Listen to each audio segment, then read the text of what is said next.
Hello friend मु बासंती स्वागत जनाऊँगी आपण मानकु मोर यूट्यूब चैनल स्तुति फैशन को। तो चलतु फ्रेंड्स आज ये वीडियो रे आपण मानकु मु शेयर करी 34 साइज फॉर टक्स ब्लाउज रो कटिंग। तो चलतु डेरी न करी वीडियो को स्टार्ट करवा।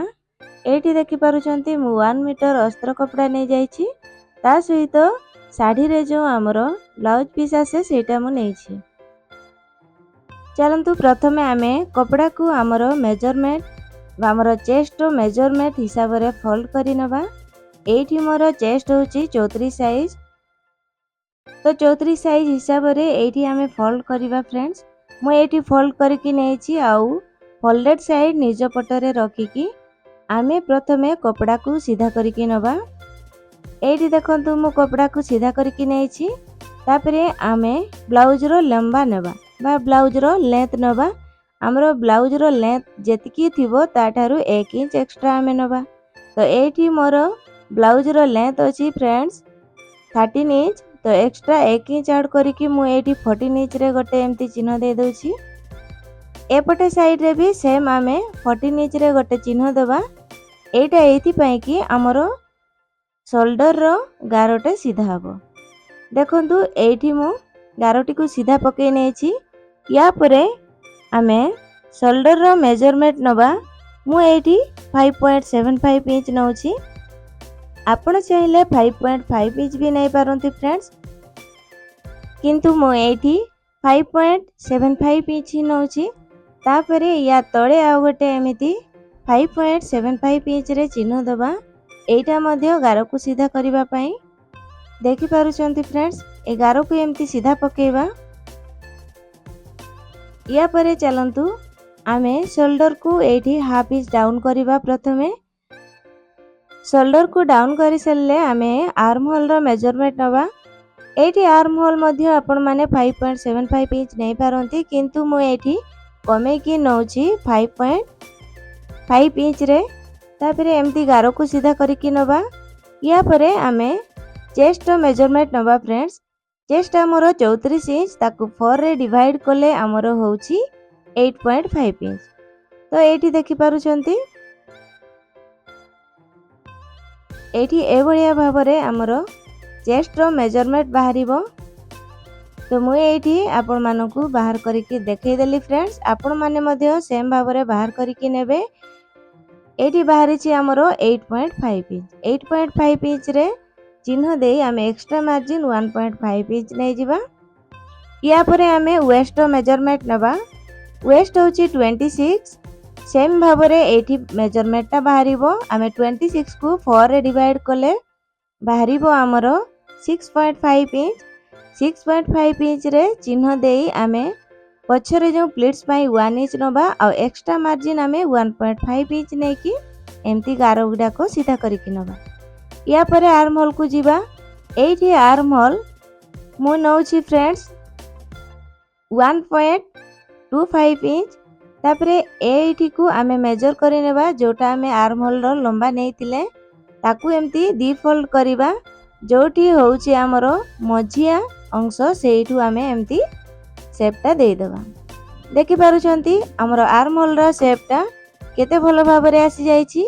या परे आमे प्लीट्स जो देबा जोटी हमरो फिटिंग लाइन रो गारो अछि ताकू एमिति दी फोल्ड करिवा बा दी भागो कले हमरो जेतकी होछि सेठी आमे चिन्ह देबा। आ या परे ऊपर को आमे 4 इंच किबा 4.5 इंच नै के आमे प्लीट्स रो लेंथ आमे रखिबा। तो एठी देखंतु प्लीट्स एपटू को हमरो प्लीट्स ता पडिबो हाफ हाफ इंच। दी पटा साइड को नै जिबा। एटा 1 इंच रो प्लीट्स ता पडिबो। देखि पारुचंती ए बढिया भाबरे। या परे चलंतु आमे अंटा साइड को ए बढिया भाबरे हाफ इंच आमे ऊपर को तिरछा लाइन ड्रॉ करिबा। या परे चलंतु आमे शोल्डर पाखो को जिबा। एठी आमे नेक रो चौड़ा नबा फ्रेंड्स 2.5 इंच। आपण 2 इंच भी नै पारंती। आ नेक लाइन रो लंबा मु एठी नउची 6.5 इंच। आपण आपणक हिसाब रे कम की बेसी करि परिबे। या परे आमे एठी स्प्रेडनेस आमे केते रखिबा सेई अनुसार एठी आमे चिन्ह दबा। एठी मु नै जाउची 2.75 इंच। तापरे एठी नेक रो लाइन ड्रॉ करिबा। देखि पारुचंती आपण जदि स्प्रेडनेस को बढ़ाइबा को चाहुचंती ए गारो रु टिके बाहर को बाहर करिवे। एठी देखंतु मु एठी नेक लाइन ड्रॉ करि नेछि। या परे आमे शोल्डर को जो डाउन करथिले आर्मर साइड को ताकू आमे एम्ति तिरछाकार रे जोड़ी नबा। तो फ्रेंड्स एठी देखि पारुचंती हमरो आर्म होलटा परफेक्ट आसी जाइछि 7 इंच। ए आर्म होल थिला हमरो 14 इंच 14 इंच। तो हमरो परफेक्ट 7 इंच रे हे जाइछि। तापरे एठी कटिंग करिकि नै जिबा। एठी देखंतु मु कटिंग करिकि नै जाइछि। आपण एई बढ़िया भाबरे कटिंग करिकि अलगा करिकि नबे। तापरे एबे चलंतु आमे फ्रंट पार्ट रो मेजरमेंट नबा। एठी प्रथमे सेम भाबरे गारो को सीधा करिकि नबा फ्रेंड्स। तो एठी मु गारो को सीधा करिकि नेछि। या परे आमे फ्रंट पार्ट पई आमे एठी 1 इंच एक्स्ट्रा नबा। जेहेतु फ्रंट पार्ट हमरो बैक पार्ट रु अधिक कपड़ा नै थाए तो एठी पई मु एक्स्ट्रा एठी 1 इंच नउछि। आपण जदि कम साइज रो तयारी करूछंती एठी हाफ इंच भी एक्स्ट्रा नै पारंती। या परे हमरो जो बैक पार्ट अछि ताकू एम्ति बसै नेबा। देखि पारुचंती फ्रेंड्स वीडियो को आरंभ रु शेष पर्यंत भलो भाबरे देखंतु। आपण भलो भाबरे बुझी पारिबे आउ परफेक्ट भाबरे हॉटक्स ब्लाउज रो कटिंग एवं स्टिचिंग करि पारिबे। एठी देखंतु आज एठी आमे एम्ति ड्रॉ करिकि नबा। तो फ्रेंड्स एठी देखंतु मु सेम भाबरे ड्रॉ करिकि नै जाइछि। या परे चलंतु आमे नेक लाइन को जिबा। एठी नेक लाइन मु चौड़ा नै जाउछि 2.5 इंच। तापरे लंबा होछि 6 इंच। एई भलिया भाबरे चिन्ह देई आमे गारो को एम्ति सीधा करिकि नबा। या परे एठी गोटे बॉक्स भलिया एम्ति रेडी करिबा। तापरे आमे नेक रो एम्ति शेप देई देबा।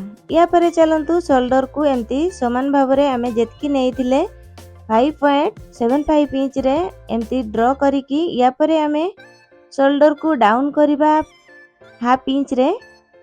आउ आमे आर्म होल रो मेजरमेंट नबा 5.5 इंच रे। जेतकी आमे बैक नेक रे नेइथिले एठी मध्ये सेम भलिया भाबरे नेबा। या परे एपट को आमे हाफ इंच रे गोटे चिन्ह दबा। आउ एटा को तिरछा भाबरे लाइन रे ड्रॉ करि नबा। या परे आमे फ्रंट आर्म होल रो मेजरमेंट नबा। एठी देखंतु 1 इंच रे मु नै नउछि। आपण आपणको हिसाब रे नेबे फ्रेंड्स। एठी देखंतु एठी आमे फिटिंग लाइन रे गोटे मेजरमेंट नबा 1.5 इंच रे। एठू भीतर को 1 इंच रे गोटे चिन्ह दबा। एई लाइन टा हमर जो फ्रंट लो आर्म होल टा एठी आमे शेष करबा जोठी आमे 1 इंच रे चिन्ह देइछे। एटा हमर बैक रो आर्म होल आ एटा होचे हमर फ्रंट रो आर्म होल। ए भलिया भाबरे हमर कटिंग होबो। तो एठी कंप्लीट हो जाइछि। फिटिंग लाइन टा को मध्ये एम्ति गारो द्वारा जोड़ी नबा। या परे एठू ऊपर को देखंतु आमे बेल्ट पाई चिन्ह दबा। एठी बेल्ट पाई मु चिन्ह दउछि 4 इंच रे आ एपटे साइड रे आमे 3 इंच रे चिन्ह दबा। तो एठी देखि पारुचंती आपण माने मध्ये सेम भाबरे एम्ति चिन्ह देकी एठी लाइन टा बनै नेबा। हमरो बेल्ट रो लाइन ड्रॉ करिकि नबा। देखि पारुचंती बेल्ट रो लाइन एम्ति हमरो टिके कर्व शेप भलिया हबो। एठी देखंतु केते सुंदर रे बेल्ट रो लाइन टा हमरो रेडी हे गला फ्रेंड्स। तो आपण माने मध्ये ए भलिया भाबरे नेबे। या परे चलंतु आमे टक्स पॉइंट नबा।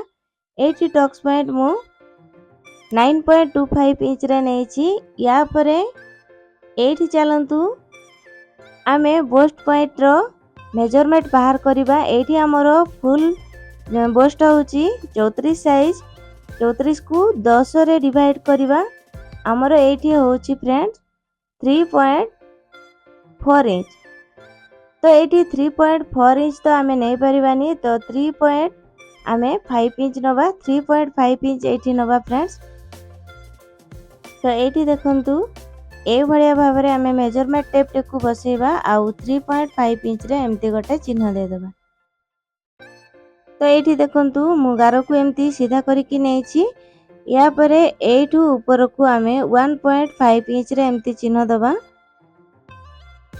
तापरे एपटे साइड आमे 7.5 इंच 0.75 इंच आउ एपटे साइड को मध्य 0.75 इंच रे एमती गोटे चिन्ह देकी आमे एठी टक्सटा को रेडी करि नेबा। एटा होची आमर सबुठु बड़ टक्स पड़िबो तळे। तापरे एटू एटा को मेजरमेंट करिबा। एटा को एमती फोल्ड करिबा जोठी आमर मझी अंश बाहरुची सेठी गोटे चिन्ह दबा। या परे एटू देखंतु ए भलिया भाबरे आमे मेजरमेंट टेप टा को बसेबा जोठी आमर 2 इंच होची सेठी गोटे एमती डॉट्स टे देकी आमे एपटे साइड रो टक्स टा को रेडी करिबा। देखंतु एठी मु टक्स टा पके नेली। एटा आमर फ्रंट रे पड़िबो हाई हुक साइड रे। तो या परे अंटा साइड को जीवा। एठू देखंतु 1.5 इंच आमे ऊपर को नेबा। आ एपटे साइड रे मध्य एमती तिरछा मेजरमेंट टेप टा को रखी की आमे 2 इंच रे एमती बिंदुटिए दबा। एठी देखंतु एटा को मध्य एमती स्केल सहायता रे जोड़ी नबा। एपटे साइड को हमरो जस्ट 2 सूत बा 0.25 इंच एमती हमरो कपड़ा दबिबो। ताटू अधिक दबिबनी फ्रेंड्स। या परे एठू देखंतु एमती गोटे चिन्ह दे दबा। आ एपटे साइड को एमती 2 इंच रे चिन्ह दबा। जतिकी बाहरुची सेठी गोटे एमती डॉट टीए देकी आमे आर्महोल साइड को सीधा गारो एमती टाणी नबा। ए तीनटा जाको लाइन जो अछि सेटा 2 सूत लेखा पड़िबो। तो आमे एठी राउंडनेस तयारी करिबा। जदी हमरो राउंडनेस बनी होची तो हमरो परफेक्ट भाबरे एठी कपटा रेडी हबो। तो आमे शोल्डर को डाउन करके नैथिले ताकू एमती गारो द्वारा जोड़ी नबा। या परे चलंतु एठी कटिंग करके नबा। जे बढिया भाबरे मु कटिंग करूची आपण माने मध्य सेम सही बढिया भाबरे कटिंग करिवे। आ एटा कटिंग करिबा बहुत ही सहज फ्रेंड्स। आपण माने टिके ध्यान रे देखिले जानि परिबे। हां फ्रेंड्स एठी गोटे मु जिंस आपण मानकू देखेबा भूली जाईची। एठी हमरो कपड़ाटे फोल्ड हबो सेति पई एठी आमे यारी साइज रे 2.5 इंच बा 0.25 इंच ऊपर को आमे आर्महोल साइड रे बढ़ाई नबा। एठी हमरो फोल्ड हेले कपड़ाटे ठीक मापरे आसी जिवो। या परे आमे कटिंग करिकि नै जिवा। तो जदि आपण माने नुआ करी सिलाई शिखुछंती फ्रेंड्स आपण मानको पई भी ए वीडियोटी वैल्यूएबल हबो। जोटा कि आपण माने बहुत सहज रे ए 4 टक्स ब्लाउज टे कटिंग करिके की स्टिचिंग करि परिबे। तो आशा करूची फ्रेंड्स आपण माननको वीडियो भलो लागुथिबो। जदि वीडियो भलो लागुची दया करी लाइक शेयर कमेंट करबा को भूलंतु नहीं। एठी देखंतु मु कटिंग करिकि अलगा करिकि नेछि। या परे आमे बेल्ट टा को कटिंग करिकि अलगा करिबे। एठी मु बेल्ट टा को कटिंग करिकि अलगा करिकि नेछि। हमर एठी कपड़ाटे जॉइंट हेछि। एटा जेते बेले आमे स्टिचिंग करिबा से समय रे अलगा करिबा। तो बैक पार्ट को नबा। बैक पार्ट रे जो हमरो शोल्डर को डाउन करिथिले आ अंटा साइड रे आमे कपड़ा को एक्स्ट्रा उठैथिले हाफ इंच ताको आमे काटी के अलगा करिकि नबा। या परे स्लीव्स को कटिंग करिबा पई एठी आर्महोल रे मेजरमेंट नबा। एटा बैक साइड रु मु नेउची। एठी होची हमरो 7 इंच। तो एटा मने रखिथिबे। आ एमती स्लीव पई कपड़ा आमे फोल्ड करिबा। एटा 4 फोल्ड रे अछि फ्रेंड्स। जोटा कि दीटा जाको स्लीव्स हमरो एका थरे के बाहरी जिवो। तापरे स्लीव्स पई एठी लंबा नबा 8.5 इंच। मु 8.5 इंच नेउची। आपणको हिसाब रे नै जिवे। तो एठी आमे जो 7 पॉइंट पाइथिले ताकू एठी 7 पॉइंट रे चिन्ह दे देबा। आ एक्स्ट्रा मार्जिन एठी 1.5 इंच नबा। आपण चाहिले 1 इंच भी नै पारंती। याठू तळ को आमे 3.5 इंच रे डाउन करिबा स्लीव को। तो एठी गारोटी को मु सीधा करके नेछि। या परे एठू देखंतु आमे 2 इंच रे गोटे चिन्ह दबा। 2 इंच रे चिन्ह देला परे ए दीटा चिन्ह को आमे एमती तिरछा भाबरे जोड़ी नबा। या परे एठू ऊपर को आमे 2.5 इंच रे एमती चिन्ह दे स्लीव्स रो एठी राउंड टा दबा। एठी देखंतु। तो फ्रेंड्स एठी स्लीव्स रो पैटर्न मु ड्रा करके नेछि। तो ए स्लीव्स को कटिंग करबा सहित हमर वीडियो टे एठी शेष हो जाउची। तो आपण माननकू वीडियो केमती लागिला प्लीज कमेंट करके जणेबे। आ जो माने भी वीडियो रे नुआ अछंती आपण माने वीडियो को लाइक शेयर कमेंट करंतु आउ सब्सक्राइब मध्य कर दियंतु आउ पाखरे थिबा बेल आइकन को प्रेस करंतु जहा फल रे मु जो भी नुआ करी वीडियो छाड़िबे आपण मानक पाखक तुरंत नोटिफिकेशन टिए पहुंची जिवो। तो फ्रेंड्स देखा हवा यार स्टिचिंग वीडियो सहित। तो वीडियो को आपण माने देखुथिबारु अशेष अशेष धन्यवाद।